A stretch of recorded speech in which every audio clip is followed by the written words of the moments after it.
ভায়া দলিল নাম্বার বের করবেন কিভাবে?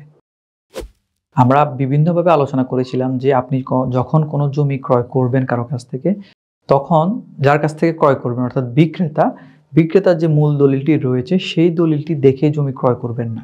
আপনি ওই জমি দলিলটির পাশাপাশি এর আগের যে মালিকানাগুলো ছিল অর্থাৎ বায়া দলিল যেগুলো ছিল সেগুলো আপনি চেক করে দেখবেন।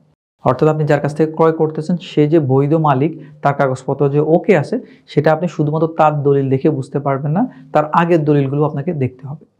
এখন এই যে আগের দলিলগুলোকে নরমালি আমরা কি বলি? বায়া দলিল বলে থাকি। এখন এই বায়া দলিলগুলোর নাম্বার আপনি কোথায় পাবেন? কারণ আমরা জানি মূল যে দলিলটা আছে সেটার একদম উপরে, প্রথম পৃষ্ঠার একদম উপরে ডানে যে নাম্বারটা লেখা থাকে কলমে, সেটা হচ্ছে বায়া দলিল। মূল দলিলের প্রথম পৃষ্ঠার একদম উপরে ডান পাশে হাতে যে নাম্বারটা লেখা থাকে সেটা হচ্ছে ওই দলিলের নাম্বার। এখন ওইটা হচ্ছে মূল দলিল। ওইটার মূল দলিলের নাম্বারটা কোথায় লেখা আছে? মূল দলিলের একদম উপরের ডান পাশে প্রথম পৃষ্ঠাতে। কিন্তু এই দলিলটার যে বায়া দলিলগুলো রয়েছে ওই দলিলগুলোর নাম্বার কোথায় লেখা থাকে? উত্তর হচ্ছে এই দলিলটার বায়া দলিলগুলো সরাসরি কিন্তু কোনো জায়গায় উল্লেখ করা থাকবে না। এটা উল্লেখ করা থাকবে কোথায়? আপনার যেখানে এই দলিলটির অর্থাৎ এই দলিলটি যে তফসিলি জমিটির বিবরণ দিচ্ছে বা হস্তান্তর করতেছে, ওই তফসিলি সম্পত্তিটার গত 25 থেকে 30 বছর একটা ইতিহাস লেখা থাকে দলিলের ভিতরে।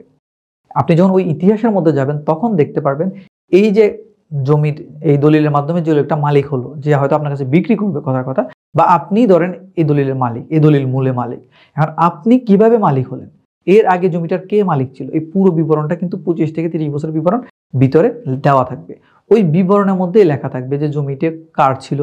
সাধারণত স্ট্যান্ডার্ড হচ্ছে একদম সিএস খতিয়ান থেকে শুরু করে কারা এটার মালিক ছিল, আস্তে আস্তে step by step CS, RS, BS, কোন খতিয়ানে কে মালিক ছিল এবং প্রত্যেকটা লোকের কাছ থেকে যে মালিকানা হস্তান্তর হলো সেটা কোন দলিল মূলে, মানে দলিলের নাম্বারটা উল্লেখ করা থাকবে, সাল বা তারিখটা উল্লেখ করা থাকবে, ওইভাবে আস্তে আস্তে ক্রোনোলজি আকারে সাজানো থাকবে।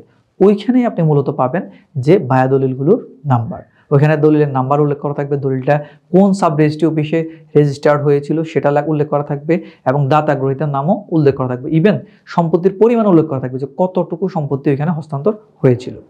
এবং সাব রেজিস্ট্রি অফিসও দেখা গেছে আপনি এখন আপনার এলাকায় যে সাব রেজিস্ট্রি অফিসে দেখতেছেন সেটা হয়তো 50 বছর আগে ওই সাব রেজিস্ট্রি অফিস ছিল না, হয়তো সেটা অন্য কোনো সাব রেজিস্ট্রি অফিসের আন্ডারে এই আপনার এলাকার জমি হস্তান্তর করা হতে পারতো। ঠিক আছে, তখন আপনি ওই দলিলটাও যদি খুঁজতে যান আপনি আপনার বর্তমান সাব রেজিস্ট্রি হয়তো পাবেন না, আপনাকে ওই সাব রেজিস্ট্রি অফিসেও যাওয়া লাগতে পারে অথবা জেলার রেকর্ড রুমে যাওয়া লাগতে পারে। তো ভায়া দলিল নাম্বারটা আপনি সরাসরি দলিলের ভিতরে যখন সম্পত্তির ইতিহাসটা লেখা থাকবে, মানে মালিকানার চেইনটা লেখা থাকবে, আপনি ওইখানে শুধুমাত্র বায়া দলিলের নাম্বারগুলো উল্লেখ পাবেন এবং বায়া দলিলের পাশাপাশি তারিখ এবং দাতা গ্রহীতার নামও উল্লেখ পাবেন। সেই অনুপাতে আপনি চাইলে সাব রেজিস্ট্রি অফিস অথবা হচ্ছে জেলা রেকর্ড রুম থেকে আপনি ওই বায়া দলিলগুলো তুলে তারপর মালিকানার চেইনটা ঠিক আছে কিনা সেটা আপনি যাচাই করে দেখতে পারেন। ধন্যবাদ। আসসালামু আলাইকুম।